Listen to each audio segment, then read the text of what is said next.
Okay, so I want to demonstrate how to measure flatness between the reeds. So from front to back flatness. It's a simple process using the French tuner. The French tuner is flat, and we'll use that as a reference. So what we're going to do is put the French tuner on in the usual fashion. This is a blow plate. I'm going to apply pressure straight down. I don't want to apply pressure across the whole distance, because that can just flatten the reed plate and get rid of any curve. So I want to sort of let it relax and let it sit. I don't want to influence it, so I'm going to hold it straight on this side. I'm going to hold the reed plate from the tip, and I'm going to take a look. I'm looking at the light, this bright light bouncing off here, and I'll take a look at the side. I want to see if there's any light leaking, and in this one there is no light leaking. Take a toothpick to point out. I'm looking at this area, and then I'm going to turn and I'm going to look at light in this area, in the middle of the reed plate. So I'm going to use my fingers to position, and so that's, I've gone through this reed plate and I've corrected some anomalies, some bowing. I left some spots so that we can demonstrate. So here's a lower reed. I'm going to turn it around this way so you can see. Can you see that light at the tip? There's a little bit of light there when you get the right angle, and it shows that there's some light. There's the bow in the reed plate. Well, we've just determined that the bow is that way. So we want to apply pressure and counter pressure to straighten that out. To do that, in this case, I have a tool. I call it the F tool because it looks like a letter F. F, fundamental principle. So I want to curve this way. So I'm going to slip this in between the reeds. You see, it doesn't affect any of the reeds. It hardly touches them.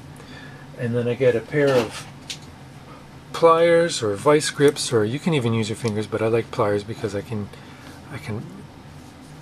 do it with a little bit more precision. And I'm going to bounce 1, 2, 3, 4, 5. 5 bounces. So that has applied this kind of pressure. And let's measure again. So if we look here, we've just about, I'm going to look with my own human eyeballs. So that's flat as a pancake. Now, this is a donor. This is a donor. This is a bad reed plate, and I've taken a few reeds from it. But let's take a look at this slot. Now, every time you put the French tuner on, you sort of jiggle it, right? If your French tuner is not well positioned, and you're on the reed, you're on the rivet pad, you're going to get a crazy view, you know, a massive leak. That's because you're not properly seated. So measure twice, cut once, right? So stick the French tuner on, rub it back and forth, make sure it's well seated, make sure there's no debris. And let's take a look at this reed plate. What do you see? I see nothing at the tip. The tip looks good, and if you look in the middle and I get the correct angle, you can see there's a little glimmer of light right at the midpoint. Where's my toothpick? Right in the middle over here. It's bowed upwards, so there's light shining through from the front of the reed plate. Let me see if you can see that again. Front of the reed plate through that bow. You can see that moving back and forth upside down. So that slot is bowed this way. I want to apply pressure from this angle. So no problem. We take the F tool You can do it from either side. You can see on this side it safely sits on the rivet pads and it doesn't distort the reeds.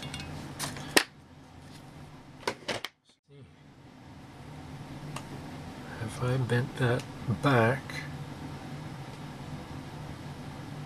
to my eyeballs, there's light there shining from the top of the rivet. That's not where we're looking.